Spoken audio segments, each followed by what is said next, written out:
Welcome back to the Fleeting Conversations podcast, Blitz Edition. No marketing, no collateral. We're going live because there's some stuff we got to talk about. First of all, thank you for joining me as we break down Forward Air, the story continued. I've been following this story for the better part of a year. I suspect you probably have too. Before we get to the meat and potatoes of today's program, let me just do a couple of quick housekeeping items. I will see you next week if you're going to DATCon, DATCon, DAT Freight and Analytics User Conference. I got Dat hat on Dat Pumpkin. And of course, I have to thank the raven sitting on that ledge behind me, next to the pallid bust of Apollo, adjacent to my chamber door. It's Halloween spooky season. Get excited.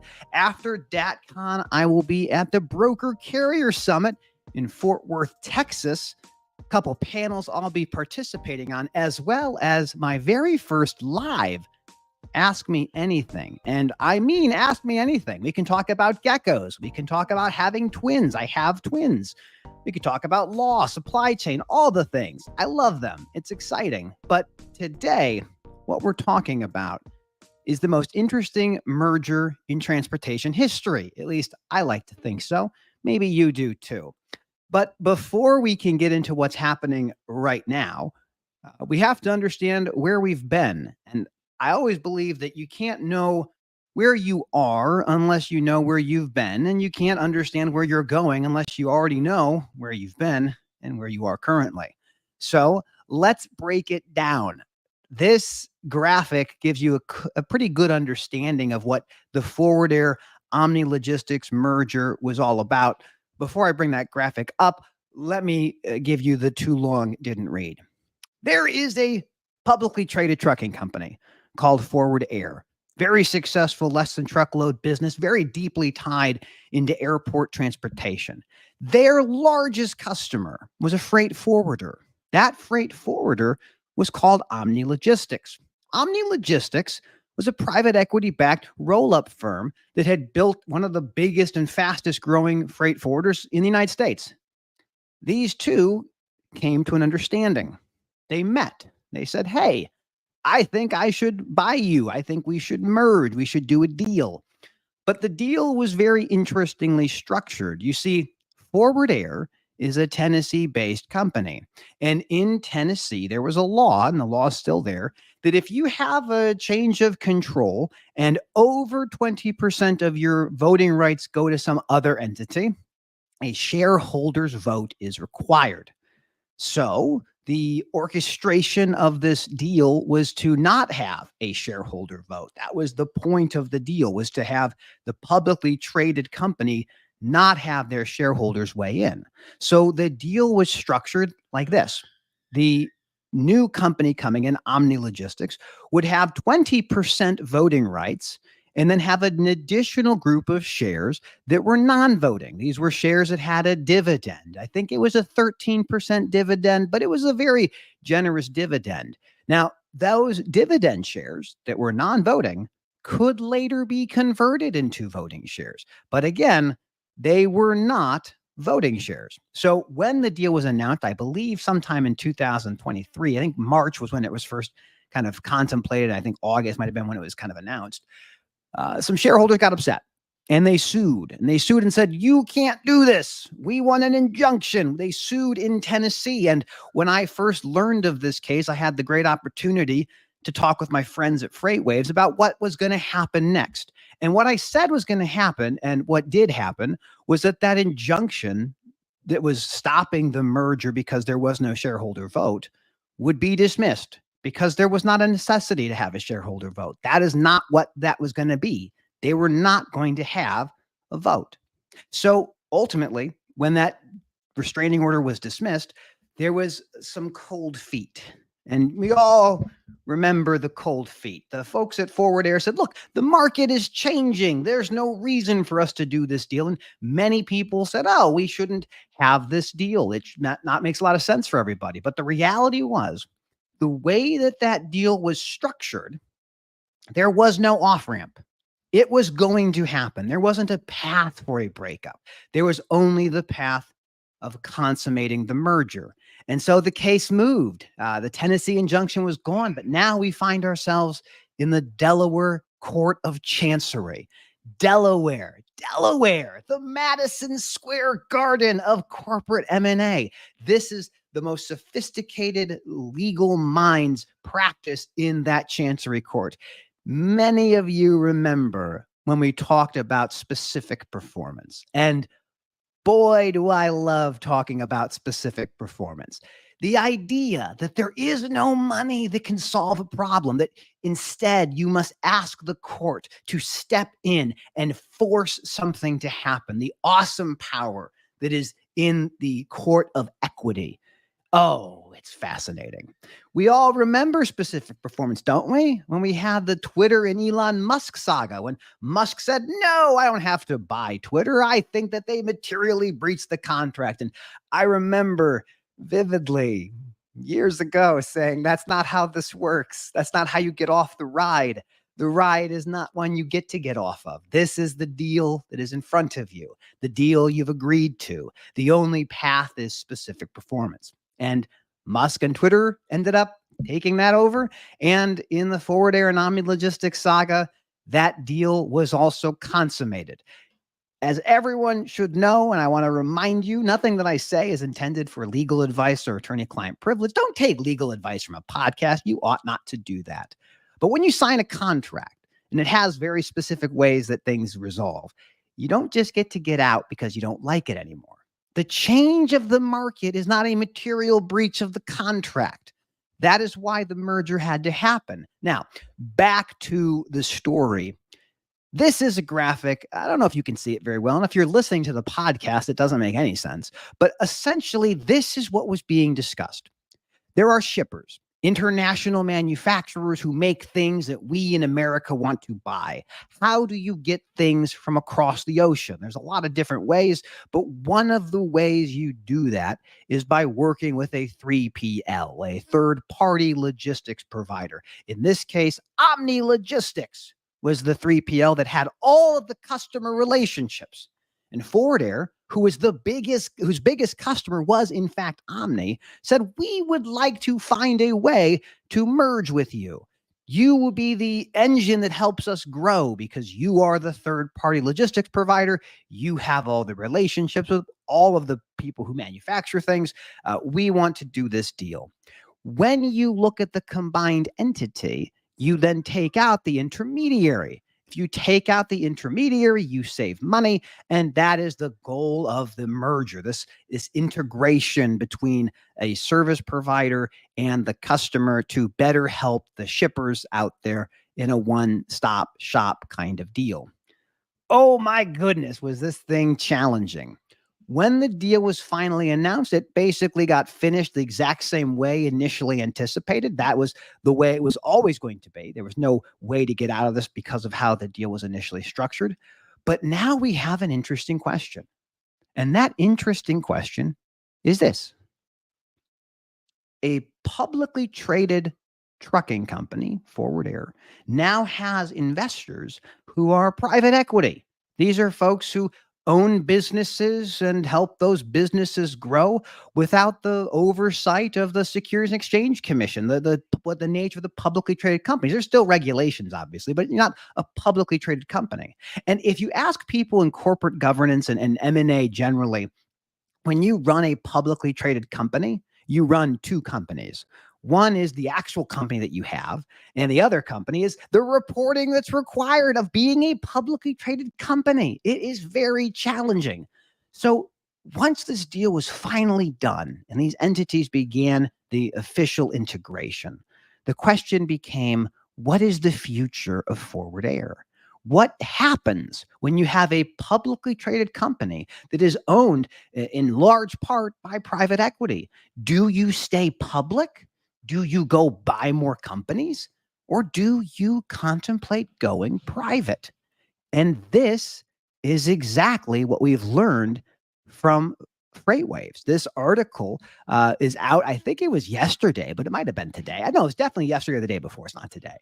When I first read this, the Forward Air retains investment bankers to sell companies, sources say.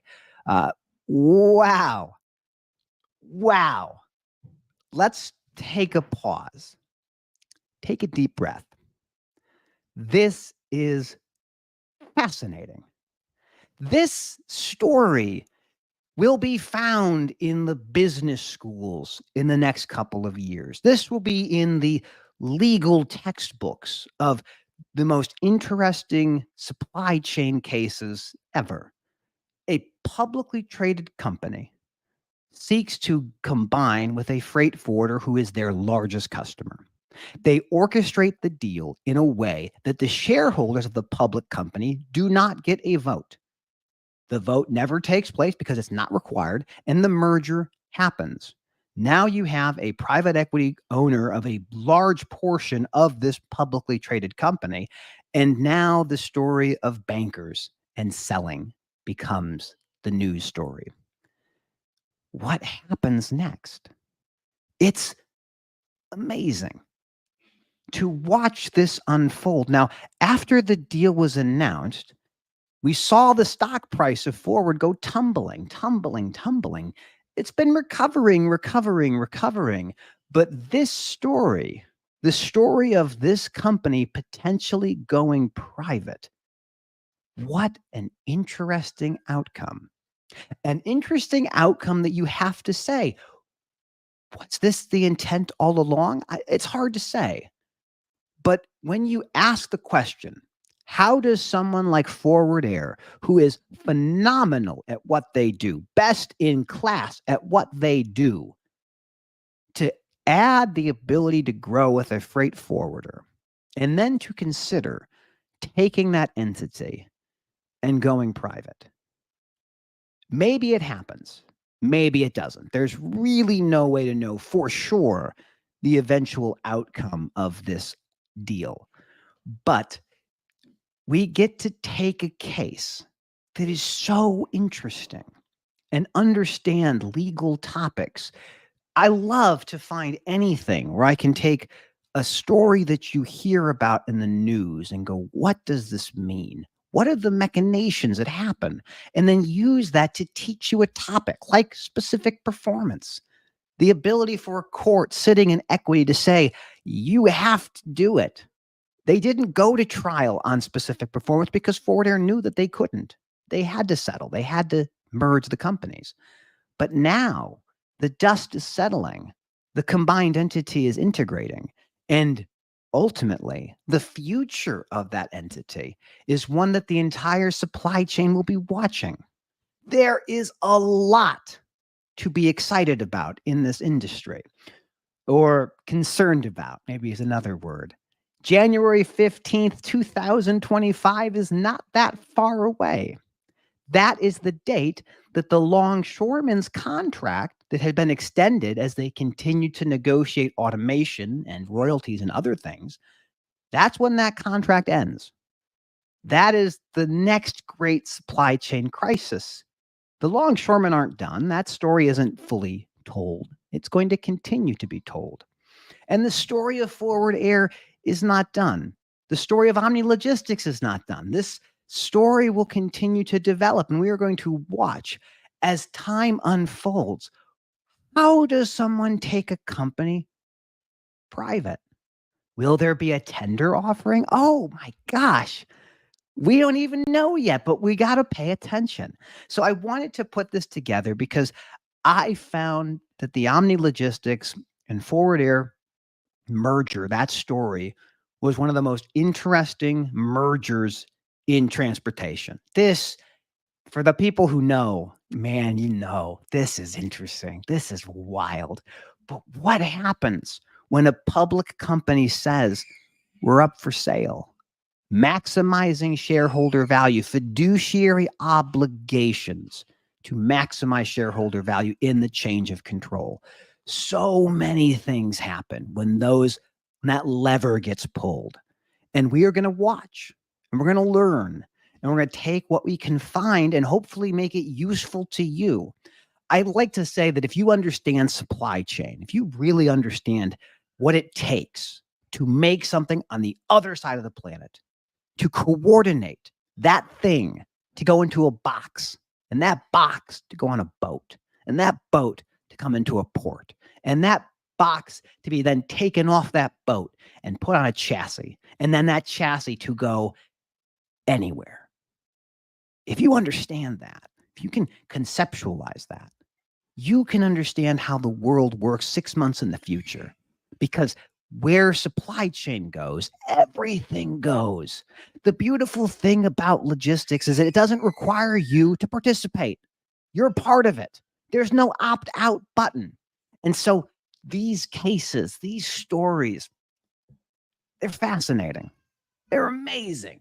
And I hope that you find them just as interesting as I do. I suspect that you do. Any event, there's so much more to come. I hope to see you at DatCon. You know, DatCon on Dat Pumpkin, Dat Hat. I'll be talking with Ken Adamo, Chief of Analytics.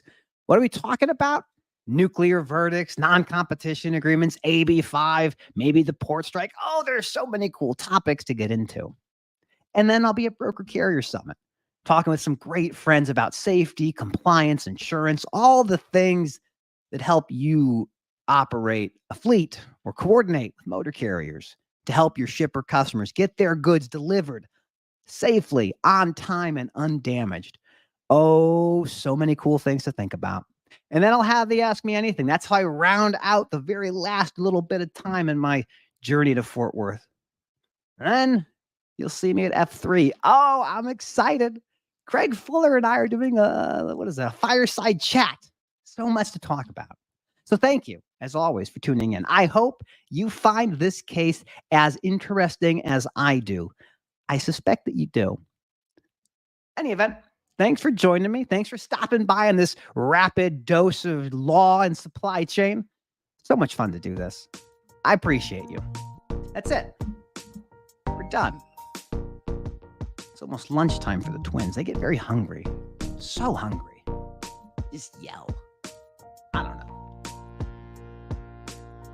Do I think it goes private? Yeah, I think it does. I do. Maybe not. I think it does. No, why would you not? Why would you not?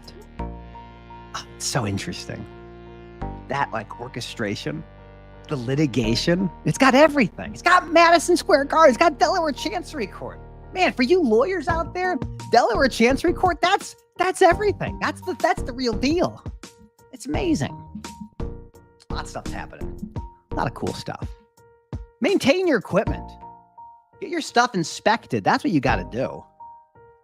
If Daimler and Wabash and Werner have taught us anything, is that liability is not going away. It's only getting worse. We'll talk about that next week. That sounds right. All right. I got to go. Have a great day. Appreciate you.